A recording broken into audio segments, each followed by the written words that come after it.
sociedade agrícola para a sociedade industrial, o industrialismo produziu uma cisão. Pense no alimento. As pessoas, as famílias que eram grandes, viviam todas juntas nas fazendas, produziam o seu próprio alimento. Elas eram produtoras e consumidoras do próprio alimento, né? O que o industrialismo fez? Como as pessoas migraram para as cidades, precisavam trabalhar nas linhas de produção, certo? Elas não eram mais produtoras do seu alimento.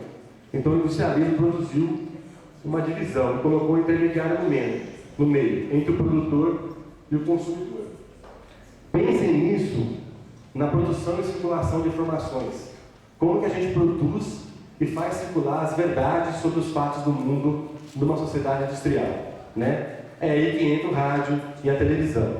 Então, entre o fato, acontece uma coisa no mundo, sei lá, cai uma bomba na Síria, certo? Cai uma bomba na Síria, destrói lá um monte de casas.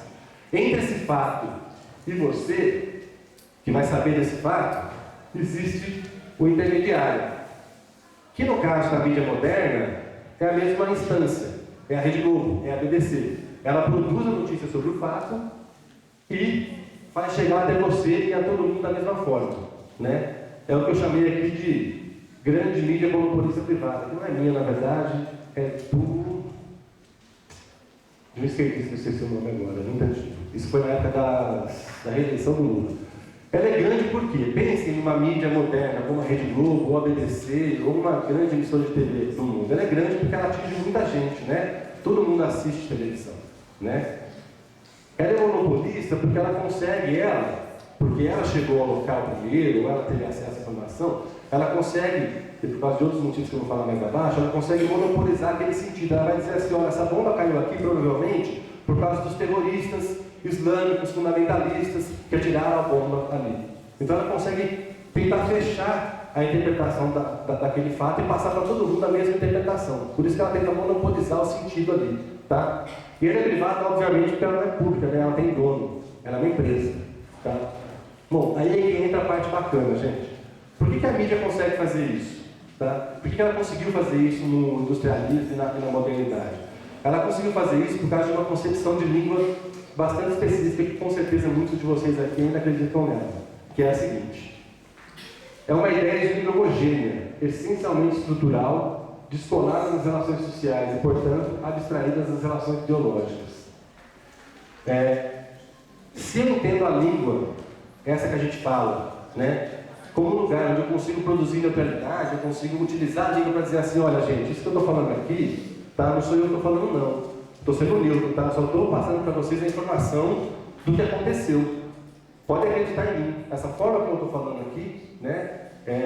Vocês podem confiar. Então você consegue utilizar a língua para isso. Você consegue produzir o quê? Fundamentos da isenção ideológica e da neutralidade. Porque a língua é transparente, tá? Eu não uso ela para passar a minha opinião. Eu consigo utilizar ela para falar exatamente o que aconteceu. Olha, teve um acidente aqui, a culpa foi do cara que cortou a preferencial. Porque eu estava lá e eu vi. Olha o meu argumento utilizando ali. Eu estava lá e eu vi, né? Então eu estou sendo neutro. Eu vi, estou passando o que eu vi. Aí é que entra. Escondido atrás do apelo da liberdade de expressão e da ideia abstrata de isenção ideológica e neutralidade, a liberdade de imprensa passou a ser então uma liberdade absoluta, pela qual a imprensa se deu o direito de monopolizar a palavra, cristalizar os sentidos, inventar a realidade e criar uma notícia como verdade, né? Então, durante muito tempo, durante a modernidade, durante a era industrialista, a gente teve as emissoras de televisão, as emissoras de rádio, os jornais impressos, né? Construindo uma notícia como se aquilo fosse verdade, utilizando a língua, né, para passar uma ideia de neutralidade e falando sobre os fatos do mundo como se aquilo fosse verdade, tá? Por isso que ela pode fazer esse tipo de coisa aqui. Todo mundo deve ter visto circulares por aí, né? É um exemplo muito claro de como você manipula as informações. Está lá, ó. Lula recebeu quase 4 milhões da Odebrecht de espécie. Embaixo. Empreender, tá vendo? A luz?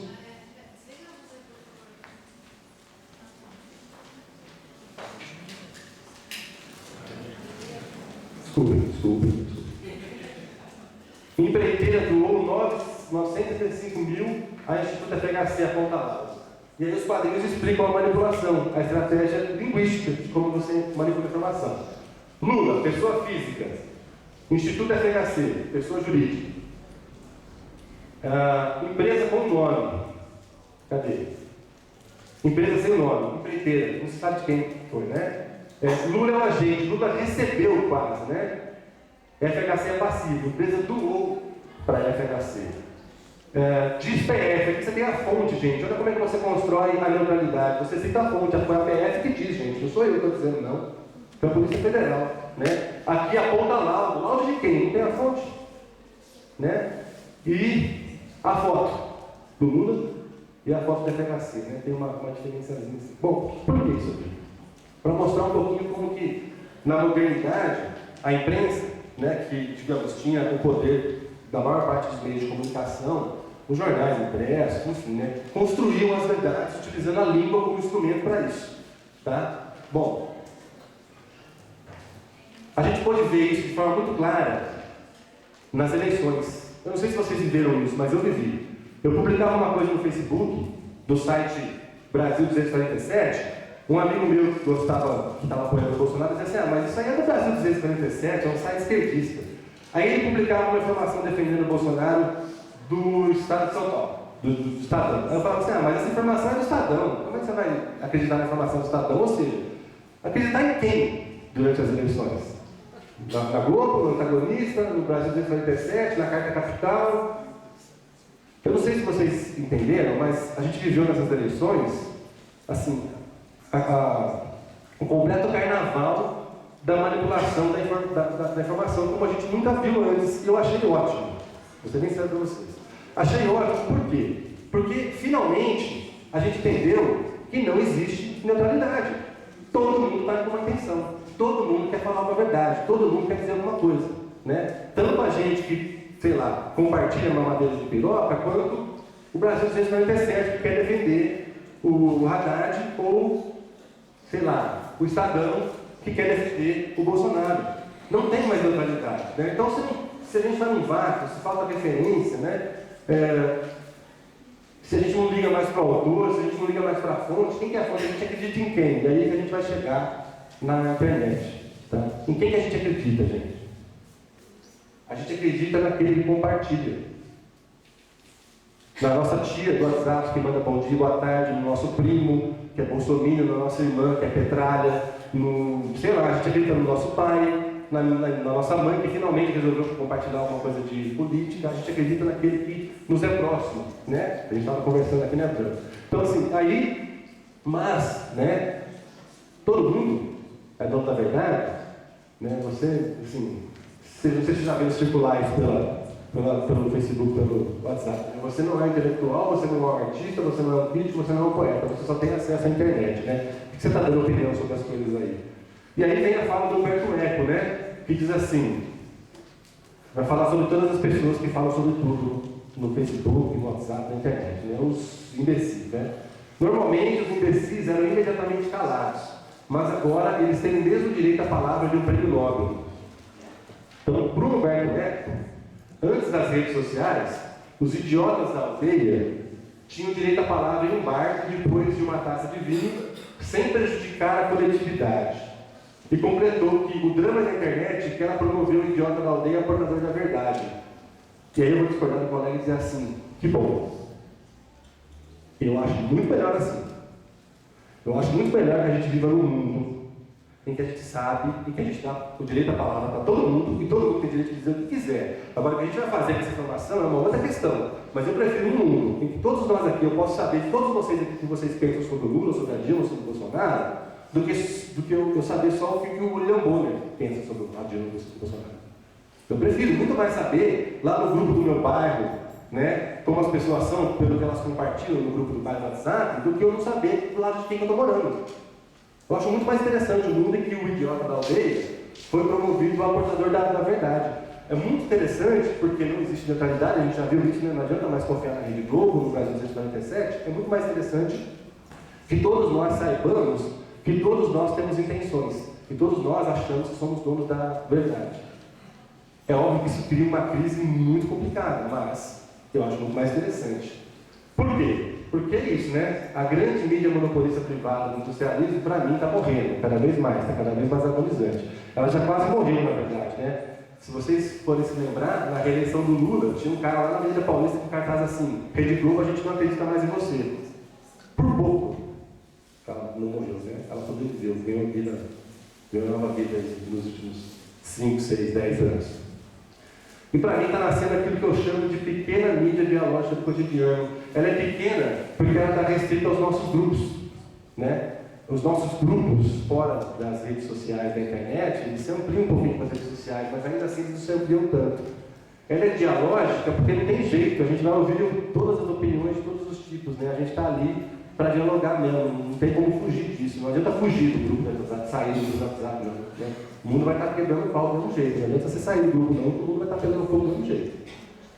E ela é do cotidiano porque eu acho que a gente toma mais decisões hoje em dia com as redes sociais, as mídias da internet, com informações assim, de uma temporalidade muito menor, né? As coisas que estão acontecendo agora, que aconteceram ontem, que vão acontecer daqui a alguns dias, ou daqui a um mês no máximo, então tem um pouco a ver com isso. Bom, para vocês terem uma ideia, isso aqui é de uma pesquisa de agora, de 2019, da importância disso na forma como nós hoje construímos as verdades, passamos informações, circulamos informações. Então, ó, 75% das pessoas, que pessoas, né? Bom, dos 210 milhões de brasileiros, 60% usam o Facebook, 57% usam o WhatsApp. Então, digamos assim, mais da metade dos brasileiros, dessa metade, 75% acham que o meio ajuda a ligar a atenção cotidiana. 64% se sentem incluídos quando entendem o meio. 63% procuram memes quando querem se distrair. 85% curtem memes na internet. Isso aqui é super importante, ó. 73% souberam de uma notícia política via meme.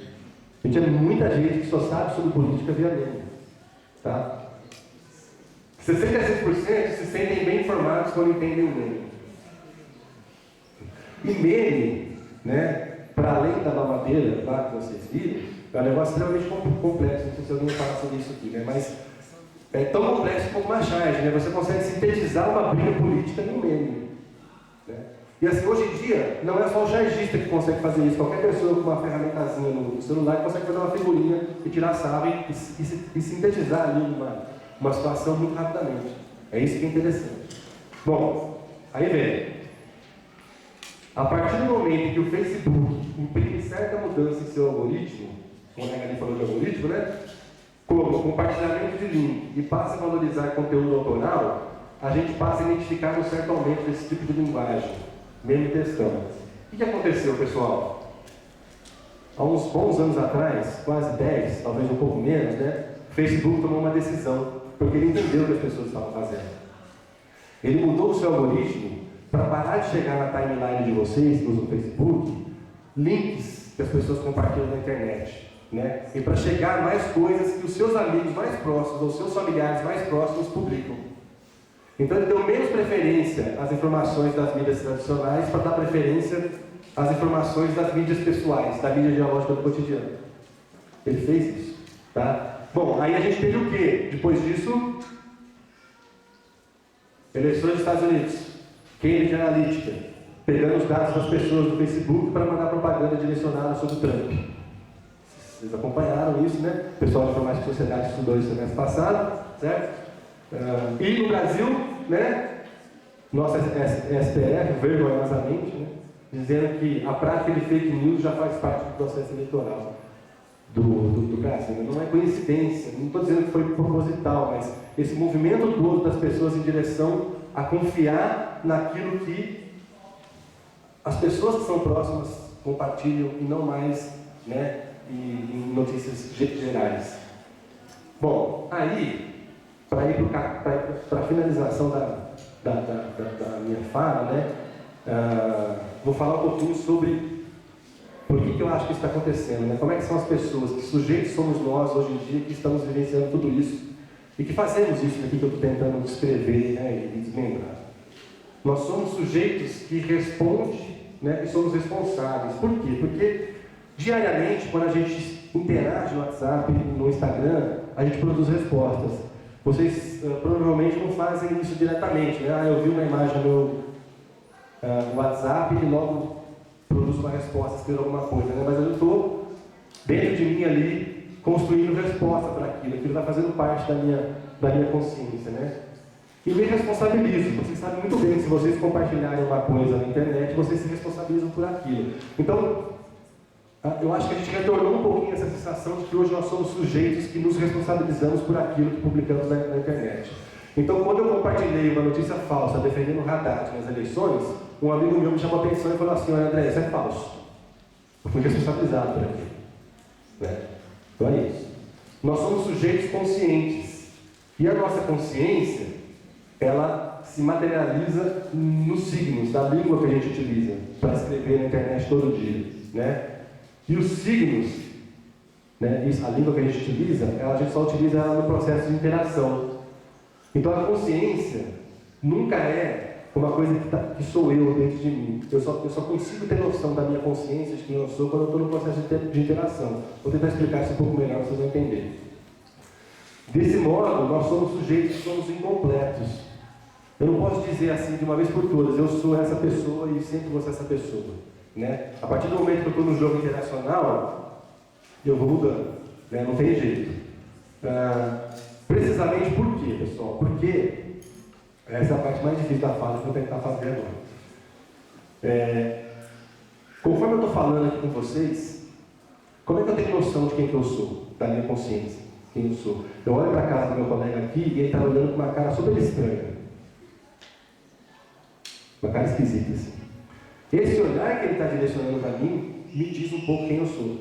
Eu não tenho consciência completa de quem eu sou, né? Mas pela avaliação que ele está fazendo de mim, eu tiro uma ideia de quem eu estou sendo nesse momento. Se eu estou sendo feliz do que eu estou falando, se eu estou sendo infeliz do que eu estou falando, se eu estou fazendo um discurso bom, um discurso ruim, e logo começa a ter consciência de quem eu sou. Eu sou um bom palestrante, eu sou um péssimo palestrante, eu estou indo bem, não estou indo mal. E isso é o tempo todo, o tempo todo. Para vocês terem uma noção da importância disso, vamos pegar uma ferramentazinha que o Facebook colocou para funcionar uns 5 anos atrás, assim, olha. Quando vocês compartilham uma foto no Facebook, o que vocês sentem? O que acontece? Naquele momento, eu compartilhei. O que você quer que aconteça? Likes. Antes de vir um like, tem um tempo, concorda comigo? Mas na hora que você compartilha a foto, você fica à espera do like. Essa espera é a virtualidade, é o virtual. O virtual não é uma oposição ao real, não. O virtual é justamente esse tempo de espera que eu estou esperando pelo like. Eu estou vivendo dentro daquela ferramenta, naquele tempo, esperando que os meus outros, os meus amigos, compartilhem comigo. E quando o meu amigo compartilha, né, esse ciclo se fecha e eu estou ali naquela interação social. Agora pense na importância que foi o Facebook fazer o seguinte: você acorda num dia, abre o Facebook e você está de cara com uma foto que você compartilhou há 5 anos. O que acontece com você? Eu fico feliz? Nossa, vou ficar triste, sei lá, estava melhor há 5 anos do que agora. Né? Mas o que o Facebook faz com isso? Olha o que o Facebook faz. Ele pega você de 5 anos atrás, faz você voltar 5 anos atrás, e aí você vê aquela foto de 5 anos e faz o que com ela? Compartilha de novo. E joga lá para frente de novo. Aí você fica esperando que outras pessoas, aquelas mesmas pessoas, vão lá e dêem um like de novo. O Facebook bota você numa relação temporal dentro da ferramenta enorme. Por quê? Porque nós somos humanos e nós precisamos disso. Nós precisamos que o outro nos olhe a partir de um like ou a partir de um olhar, simplesmente, para nos dizer: você é legal, você é bonito, você está numa festa bacana, e essa é a sua identidade. Eu só consigo ter identidade por causa do like. Porque vocês estão me olhando. Ela é provisória. Na hora que eu saio daqui, eu vou precisar de outras pessoas para me ajudar a entender quem eu sou de novo. E é assim o tempo todo, e é assim a vida inteira. Não tem como sair disso. Eu preciso da interação para isso. Tá? Bom, estou chegando no final, prometo. Se, né, o virtual é isso, né, é a possibilidade de outras temporalidades, precisamos compreender que talvez seja em frente à tela, o teclado, o celular, que nós, sujeitos da contemporaneidade, nós mesmos, né, movimentando-nos através da apropriação dessas ferramentas, WhatsApp, Facebook, Twitter e tudo mais, né, estamos utilizando aquilo que a língua nos possibilita, que é sermos livres para falar as verdades que a gente quer, estamos sendo sujeitos, estamos nos posicionando, estamos nos assumindo, estamos buscando confianças, ou seja, nós somos autores e estamos constituindo ali, né, naquelas ferramentas, relações com outras autorias, as pessoas nas quais a gente confia quando a gente recebe uma fake news e por isso que a gente compartilha. Essa é a minha hipótese. Tá? Então acho que já dá para me precipitar e tentar tirar alguma conclusão. Fake news, memes, textões, figurinhas são fenômenos que se tornam exponenciais porque estamos na era da necessidade da autoria.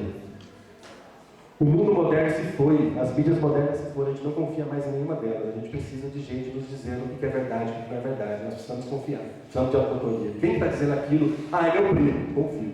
Né? Tal necessidade é a mesma de sempre, a necessidade essencial do ser humano, a necessidade das alteridades, sem as quais não construímos nossas identidades provisórias. Não tem como fugir disso, tá, gente? Aí eu finalizo com uma pérola que eu vi na internet esses dias, né? Óbvio. Na era das mídias sociais, os memes e os textões são a poesia e a prosa do nosso excesso de informação impressa. Né? Se vocês forem pensar no ser humano ele vive com prosa, que é o que a gente faz todo dia, conversa com as pessoas do nosso dia a dia, mas a gente também vive com a estética, com poesia, com romance, com música, com novelas, né? Com tudo, com a estética. Então, finalizo isso daqui. O poeta deve compreender que a sua poesia tem culpa pela prosa trivial da vida. E é bom que o homem da vida saiba que a sua falta de exigência e a falta de seriedade das suas questões vitais respondem pela esterilidade da arte. O indivíduo deve tornar-se inteiramente responsável. Isso aqui é um pouco para provocar que nós nunca fomos tão chamados a sermos responsáveis por aquilo que lemos e por aquilo que escrevemos e compartilhamos. Ou a gente assume de vez que nós somos responsáveis e respondemos por aquilo que a gente escreve na internet, ou a gente vai ficar aqui patinando nesse mundo esquisito que a gente está patinando hoje. Tanto no país quanto aqui mesmo dentro da universidade. Obrigado.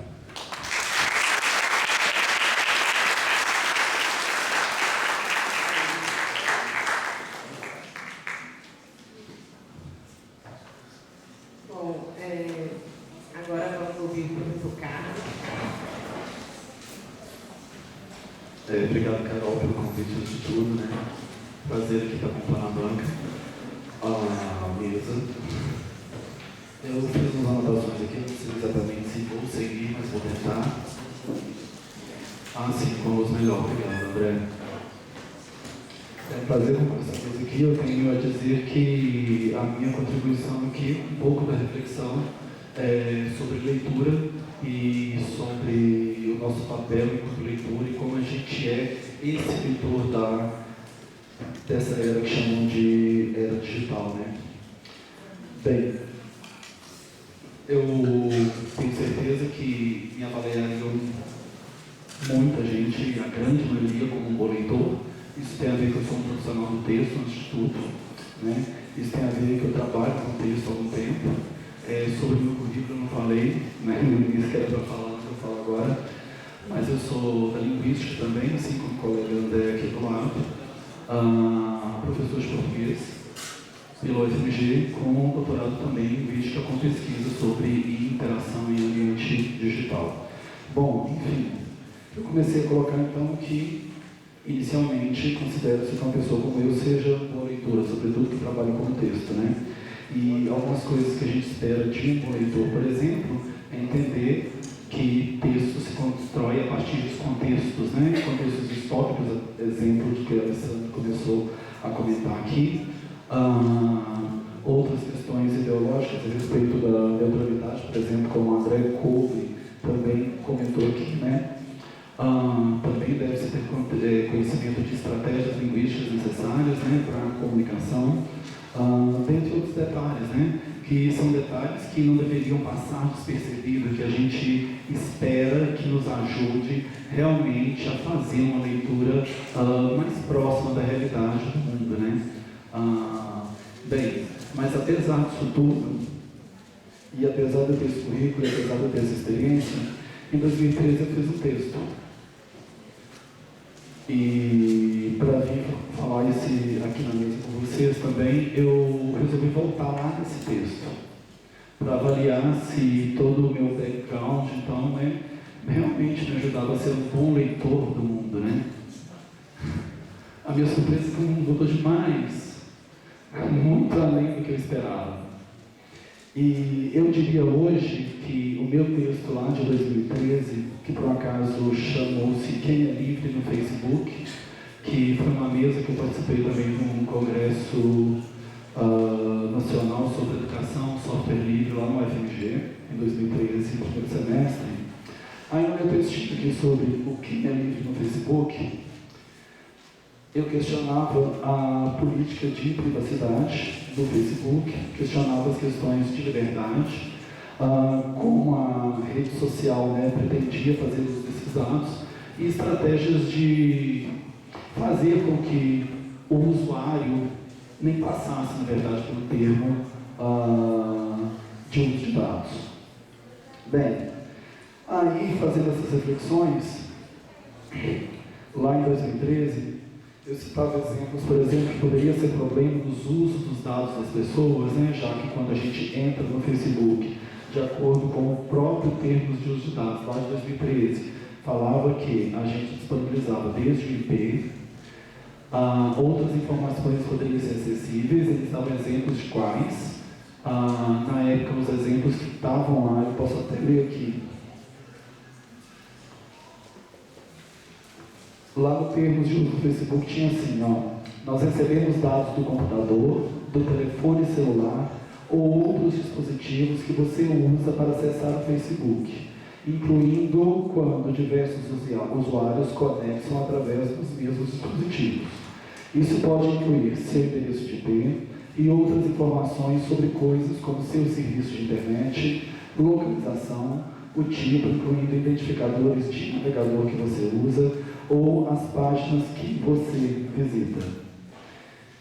É um tanto genérico, mas se a gente for analisar, a gente vê que até os cliques a partir do nosso e-mail, né, são avaliados.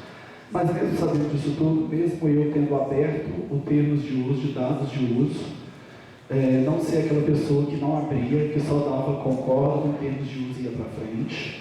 E entendo que essa pessoa é comum ela existir também, a partir do momento que eles não facilitam, a partir do momento também que a gente, acreditando, a gente é muito crédulo, né? E é muito crédulo porque, como o Cofre falou, aqui também, no exemplo que eu trouxe, a mídia é monopolista, né? A mídia é privada, monopolista e tem interesse sim, não existe neutralidade, né? E essas experiências sim, que a gente tem vivido esses anos para cá, que tem feito sim com que a gente questione, né? Questione de onde vem, quais são os interesses, né? E o quão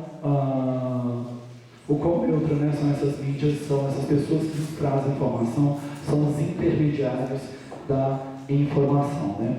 Então, os meus exemplos lá em 2013, a respeito de problemas que poderíamos ter com o uso dos nossos dados, e a respeito de questionamentos morais, a respeito de uso de trabalho intelectual do outro,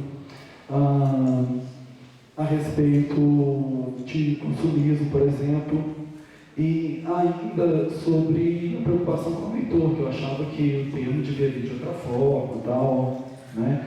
Mas eu jamais imaginava, de jeito nenhum mesmo, que a gente tivesse, apesar da história, né, a gente já tem vários exemplos, igual o Alessandro começou contando ali pra gente, na verdade a gente sabe que a mentira sempre existiu, né? A mentira não é uma novidade, né? Como o Alessandro começou aqui na mesa nos comentando, isso não é uma novidade. O que é novidade é a força de impulsionar tudo isso, né? Todo o mecanismo, que me parece mais novidade, né? E daí, o que isso quebra, por exemplo, como o André comentou, da questão do monopólio da mídia, né? Isso é novidade. E parece que é uma novidade que tem um potencial que nem sei se a gente descobriu tudo ele ainda, né?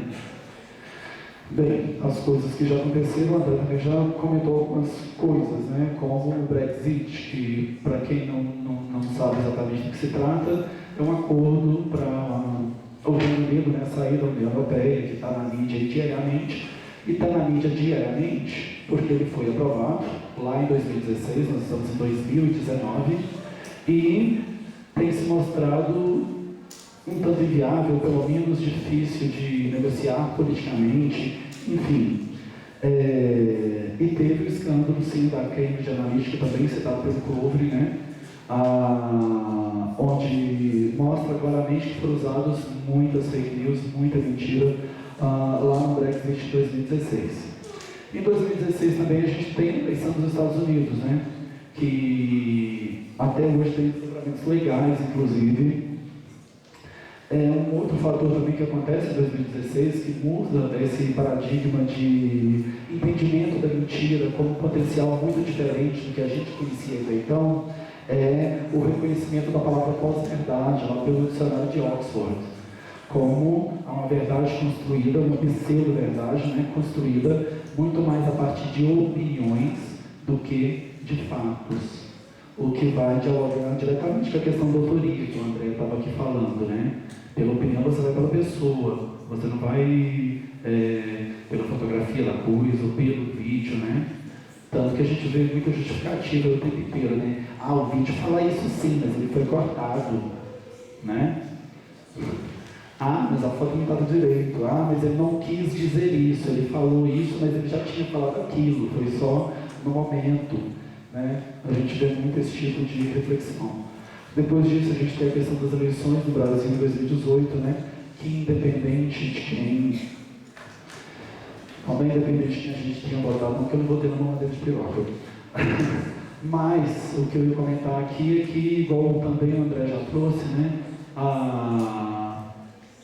Em quem a gente acredita, porque, na verdade, o interesse de nos buscar, né, de nos levar a acreditar nas coisas que defendem vem de todas as partes, né? A gente defende partes, e eu defendo também, vocês defendem também, né? Agora, por exemplo, a gente defende a universidade, a gente defende o nosso curso, a gente defende o nosso trabalho, né? A gente não é neutro, de forma alguma.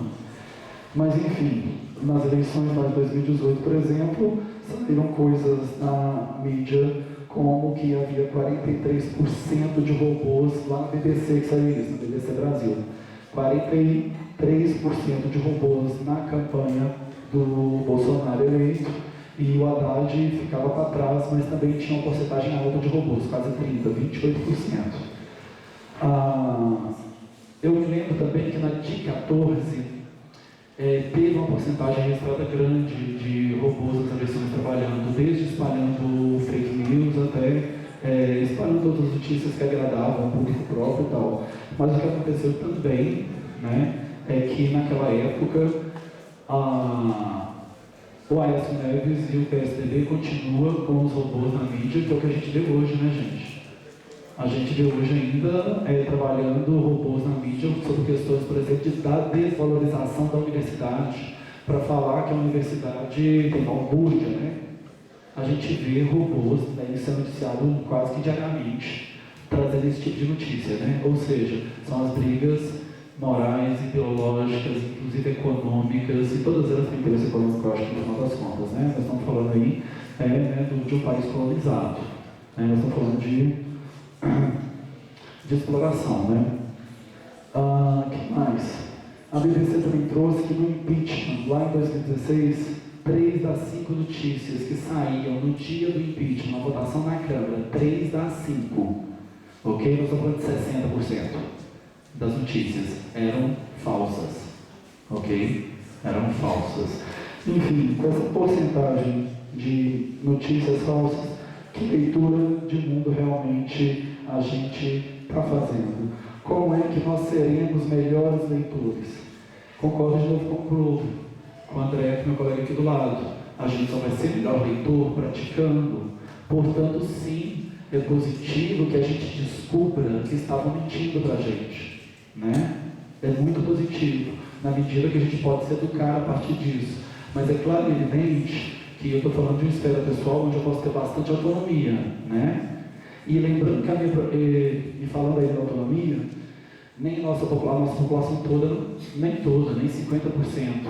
No último INAF de 2018, se não me engano, pessoas nos níveis mais elevados de letramento, que são aquelas pessoas que realmente conseguem fazer leituras mais complexas e fazer interpretações melhores, no país inteiro só atinge 30%. E lá em 2013, na minha ingenuidade, ainda sem ver tudo o que poderia acontecer com o uso dos nossos dados, né, eu achava que o problema, na verdade, era apenas, não era apenas, eu achava que o maior dos problemas que poderia ser resolvido era mexer no termo, era voltar algumas coisas, mas enfim, era uma questão de leitura do próprio termo. Eu ficava nessa história, né, do que eles prometiam, do que cumpriam, de não enganar o seu usuário. Era só nisso que eu ficava. Mas hoje em dia eu vejo que está muito além, mas muito além. Isso aqui não é nada, é muito pouco. E do que eu estou falando?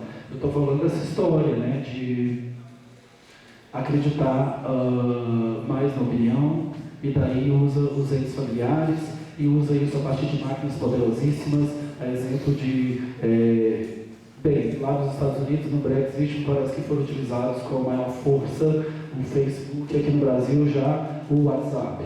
E com relação a esse uso aqui no Brasil também, teve notícia na semana passada, que teve uma palestra na Colômbia, em Medellín, onde o gerente de serviços públicos, de políticas públicas do WhatsApp, o Derevê Supri, ele assumiu que no Brasil existiu sim, nas eleições de 2018, disparos em massa ilegais e além da política, da empresa, dessa parte da política de empresa aí, já, né, a gente tem que ler um pouquinho melhor, já que a gente está falando em ler o mundo, né, de maneira melhor.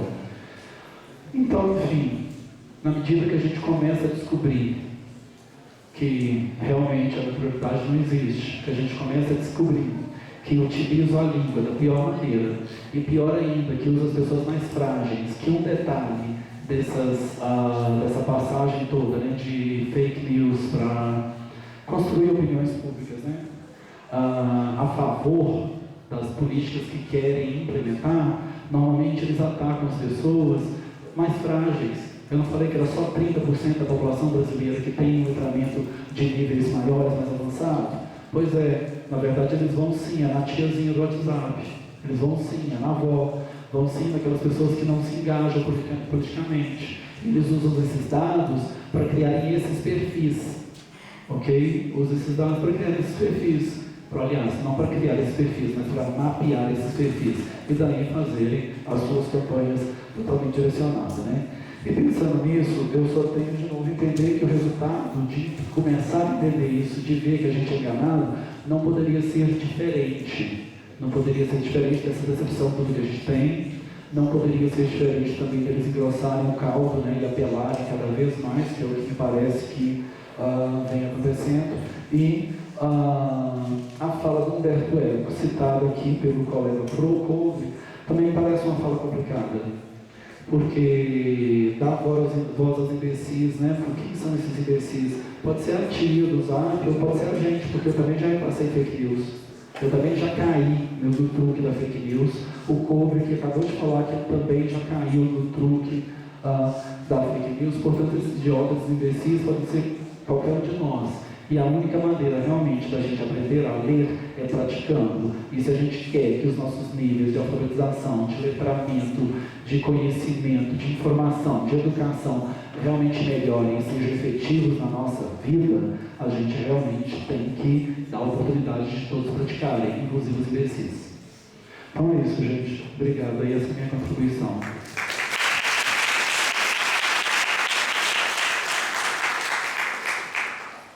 Agora vamos ouvir o Branco, de fato, nosso grande convidado.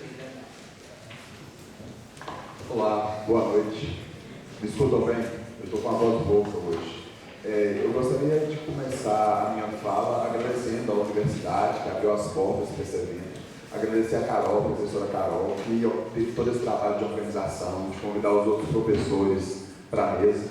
Agradecer também ao Alessandro, que já dividiu uma mesa comigo há 2 ou 3 semanas, não é, em Montes Claros, sobre a temática parecida. E o professor André, o professor Carlos, que trouxeram também exposições brilhantes aqui para a gente, ideias muito interessantes. esqueci. Eu sou jornalista de formação, minha primeira formação é como jornalista. Eu tenho mestrado e doutorado em comunicação, ciência da comunicação, pelo Instituto Politécnico de Lisboa. Hoje eu trabalho na Escola Superior de Comunicação Social, também em Lisboa, e trabalho sobretudo com um grupo de pesquisadores que estão tentando compreender como as pessoas utilizam a internet, sobretudo as redes sociais, Facebook, Twitter e Instagram. Nós temos um conjunto de projetos que dialogam com as temáticas que foram trazidas aqui pelos professores, pelos diferentes professores convidados. O meu livro não é propriamente um livro acadêmico. Nos últimos 5 anos, eu me coloquei numa pesquisa jornalística. Eu sou repórter. Esse livro é um livro de reportagem de como as novas tecnologias de informação e comunicação, como nós entendemos a internet, o celular, tem impactado a forma como as pessoas se comportam politicamente. Ou seja, nos últimos 30 anos, como essas tecnologias impactaram a forma como nós mediamos o nosso comportamento político com outras pessoas, mas sobretudo em movimentos sociais, em movimentos de protesto, que aqui eu chamo de movimentos de indignação. Não é um conceito meu, o professor Manuel Castells já usou esse conceito, o professor Gustavo Cardoso já usou esse conceito, o professor Christian Fuchs já usou o mesmo conceito. Eu me aproprio com uma linguagem jornalística, com uma reportagem, para contar como esses movimentos de indignação têm utilizado essas novas tecnologias nos últimos 30 anos. O curioso dessa temática é que, por incrível que pareça, a utilização, sobretudo da internet, para promover ou tentar promover mudanças sociais, ela começa num lugar totalmente improvável, que a maioria das pessoas não acreditariam que lá começou. O primeiro movimento a utilizar, de fato, a internet para esse fim é o Exército Zapatista de Libertação Nacional, no México, em 1994. Um grupo de índios e campesinos do estado de Chiapas, no México, ali na fronteira com a Guatemala, no dia 1º de janeiro de 1994, ocuparam 7 cidades do México, reivindicando um conjunto de direitos sociais e políticos do governo mexicano. O governo mexicano, até então, era controlado pelo Partido Nacional Republicano, que estava desde 1926 no poder. O Exército Zapatista, ele assume o poder dessas 6 cidades, dá uma espécie de golpe nas autoridades locais e literalmente promove uma guerra real, com mortos, com vítimas. Algumas fontes dizem 300, 400 mortes num período de 15 dias, em confrontos extremamente sangrentos em Chiapas. E o Exército Zapatista teve uma estratégia inteligentíssima. É o primeiro grande movimento que vai, na era da internet, que vai utilizar a comunicação para colocar um governo em xeque. O movimento zapatista, quando percebe que ele não conseguiria enfrentar o Exército Nacional e as guerrilhas formadas por produtores, por fazendeiros locais, grandes latifundiários, ele se retira para a selva lacandona e, a partir dali, estabelece um diálogo com os grandes veículos de comunicação que tinha no mundo. De forma, o New York Times, a agência Reuters, inclusive a Folha de São Paulo e o Globo mandaram correspondentes para Chiapas para perceber o que acontecia ali, sobretudo em volta de um personagem extremamente enigmático, que é o subcomandante Marcos. É possível que muitos de vocês se lembrem do personagem com a máscara de esqui, com um dos olhos tampados, com 2 relógios em cada braço, e que fazia discursos extremamente poéticos sobre aquela realidade que se vivia ali em Chiapas. Poéticos, irônicos, e que conseguiu cativar a atenção mundial. Mas foi uma célula paralela ao movimento zapatista, que eram os cidadãos que acreditaram que aquela causa era justa, que começaram a divulgar, numa altura que menos de 2% da população mundial tinha internet, que começaram a divulgar pela rede a resistência do movimento zapatista até ali. Anos depois, na verdade, em 96, o então ministro dos Negócios Estrangeiros do México reconheceu que o movimento zapatista era uma guerra de palavra e internet, numa altura que só 2% da população mundial, pouco mais talvez de 2%, alguns países mais, os Estados Unidos já era quase os 5%, tinha acesso à internet. Logo depois que nós avançarmos nessa história, nós vamos descobrir um conjunto, que esses movimentos têm um conjunto de características comuns, entre elas a utilização das novas tecnologias disponíveis até então. No caso dos zapatistas, eram sobretudo listas de e-mail, e os sites muito rudimentares que eram construídos naquela época, que tinham alguns vídeos, algumas animações. Eles têm esse conjunto de características, a utilização das novas tecnologias e, por outro lado, a propagação de fake news contra e a favor. Às vezes, apesar de falar de forma tão negativa das fake news, muitos movimentos que eu tive a pesquisar há algum tempo, sobretudo em contextos de ditadura, eles tendem a usar fake news para confundir o governo, a espalhar uma determinada notícia falsa para que as autoridades acreditem naquela notícia, para depois fazer justamente o contrário. Nós vimos, por exemplo, um dos capítulos do meu livro é sobre a Primavera Árabe, um movimento recentíssimo, 2010, 2011, 2012, acabou por culminar na guerra, por exemplo, da Síria, mas que derrubou ditadores no Egito, na Tunísia. Os movimentos organizados contra o Hosni Mubarak no Egito, contra o Ben Ali na Tunísia, usaram o recurso da fake news, a fake news como arma de distração, de divulgarem nas redes sociais que um determinado protesto aconteceria em um lugar, para o governo se armar naquele lugar e o protesto acontecer em outro lugar, através da divulgação de notícias, da notícia verdadeira, da informação verdadeira, de forma totalmente analógica, pelo boca a boca, pelo papel, de forma totalmente analógica. O segundo momento, Carol, quando eu tiver um tempo aqui, você manda eu parar, viu? Às vezes eu começo a falar desse tema e ele vai longe. O segundo momento que nós observamos uma utilização muito forte, muito expressiva dessas novas tecnologias para a mudança política é quando emerge nos Estados Unidos um movimento que ficou conhecido na grande mídia como antiglobalização, que na verdade se intitulava como altermundista. A mídia conseguiu divulgar que aquele grupo de pessoas que protestavam contra a Organização Mundial do Comércio, contra o FMI, em diferentes países do mundo, mas que em 1999 especificamente protestou contra a rodada do milênio. Muitos de vocês, sobretudo os mais velhos, mais novos, vão lembrar disso, da rodada do milênio em Seattle, nos Estados Unidos, que aquele movimento pregava que a globalização era impossível. A questão que o movimento colocava, e isso aí foi uma fake news espalhada totalmente pelos grandes veículos de comunicação, era perguntar globalização para quem? Globalização de que forma e globalização para quem? O movimento nunca foi anti-globalização. O que ele